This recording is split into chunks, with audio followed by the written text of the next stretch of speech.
Storytime on how I found my daughter without even looking for her. When I was 15, I got pregnant by who I thought was the love of my life. But as soon as he found out that I was pregnant, he said he didn't want anything to do about it and that if I wanted, I could get an abortion. I'm not gonna lie, I was thinking about it. I decided to tell my mom. I was scared at first, but then I remembered my mom and I have a really good relationship. And she told me I had 3 options. I could have the baby, I could have an abortion, or I could have the baby and give it up for adoption. I decided to have the baby, which later on I found out it was a girl, and then give her up for adoption because I wasn't going to be able to give her the life that she deserved. And I said that maybe in the future, I would look for her, explain to her what happened, and tell her that I could be a part of her life if she wanted me to. Well, in 2015, I was able to open my own little coffee shop where I hired 3 employees. By that time, I was married and had 2 wonderful toddlers. Well, from the 3 employees that I hired, one of them was my daughter, but I didn't know it at the time. Running out of time, follow me for part 2. I found my daughter that I gave up for adoption without even looking for her. Well, since it was a small business with only 3 employees and me, I had a close relationship with employees. But I had a close relationship with, let's call her, Julia. The reason why we had such a close relationship was because she did share with me that she was adopted. And obviously I shared with her that I did give up a baby for adoption. And she never judged me. She always told me that she would do anything to find her biological mother. This girl was raised right. Well, I shared with her all the details on why I gave my baby up for adoption and that I would love to meet that baby one day. Well, behind my back, she decided to investigate. I don't know how, don't ask me. 3 months later, she came in with some paperwork, told me that she was my daughter, with tears in her eyes. And well, I obviously busted out crying as well. I asked her to forgive me and I told her why it all happened. She told me those weren't sad tears, they were tears of joy. Said she never hated me, and now we're in each other's lives. How crazy. Storytime on how I got revenge on my best friend for sleeping with my boyfriend. So back in June 2019, I was on Tinder, that's where I met my boyfriend. We hit it off right away. And obviously, I shared the details with my best friend. Or so I thought she was my best friend. Well, at that time, she was also on Tinder. My best friend is bi, by the way. Well, 3 months into my relationship, I started having a gut feeling about her. Let's call her Sarah. Every time my boyfriend came over, she started acting weird. And when I say weird, I mean she was acting all flirtatious with him. But again, I didn't think anything of it because she's my best friend. Well, one day I invited her for dinner. And I also invited my boyfriend. By the way, this dinner was at my house. And for that dinner, I wore a dress. Just because it was a special dinner for my friend and my boyfriend. And she wore a cocktail dress. Like a dress that you would wear to a casino. Here's a picture of the dress. Well, I pulled her aside, told her that her dress was extra. Follow me for part 2.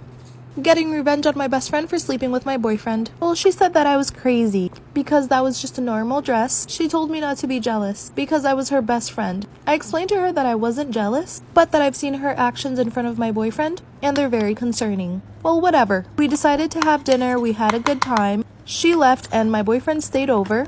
And I had to work. Well, he was gonna stay over and wait for me to get home from work. The next day, I head off to work. When I got back, I saw my best friend's car outside, ran inside to my apartment, found them hooking up, broke up with him, but here's the good part. I decided to get back at her. I opened up a Tinder as a girl looking for a serious relationship because I know that's what she wanted. I matched with her. We messaged for about 6 months. She was deeply in love with me. She was even talking about moving in together and she didn't even know me in person. We decided to schedule a date where we would move in together. She paid for a deposit and everything for the apartment. Well, that day came and well, obviously I never showed up. How embarrassing for her. Storytime on how I became the most hated person in my family. Because I found my dad sleeping with my aunt, and I was not going to stay silent. So my aunt, let's call her Jenny, lived at my house. She was the disappointment of the family, didn't have a job, had 2 kids, wasn't taking care of her kids.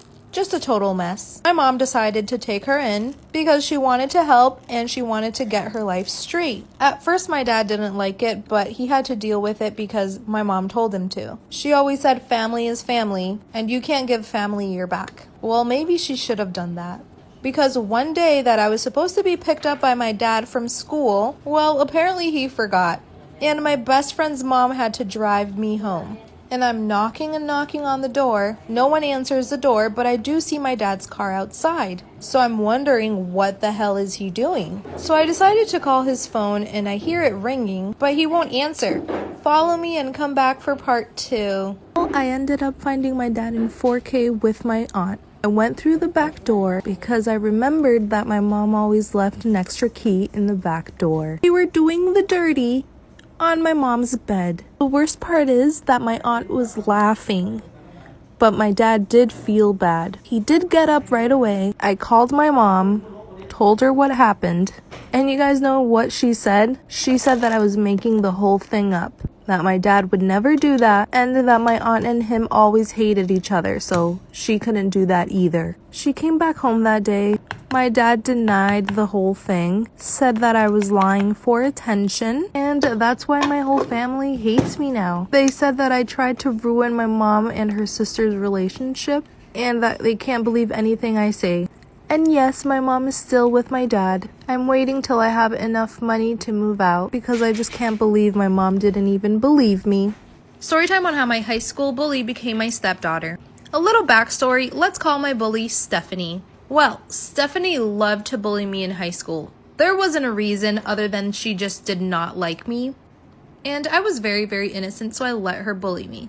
She even made up a rumor that I had an STD. That's how bad it was. Well, after high school, I decided to go to college for a year, but then I dropped out. I started working at a law firm, where I met my soon-to-be husband. And of course I didn't know it was her dad. I was working at the law firm only part-time, so I didn't spend much time with him, but we did fall in love really, really quick. We went out on dates first, and he did tell me he had a daughter, but he never showed me a picture of his daughter because he said he didn't have a good relationship with her. Well, for his birthday, we went out to dinner, and he did tell me that his daughter was going to be there. So I wanted to make a good first impression. Follow me for part 2. My high school bully became my stepdaughter. Well, we arrived at the restaurant, and she still wasn't there. We knew that she was going to come in a little later. Well, about 30 minutes later, I see Stephanie walking towards me, and I was so confused. I thought she was going to come and say hi to me. And when she saw me next to her father, shit went down. We were at a very fancy restaurant.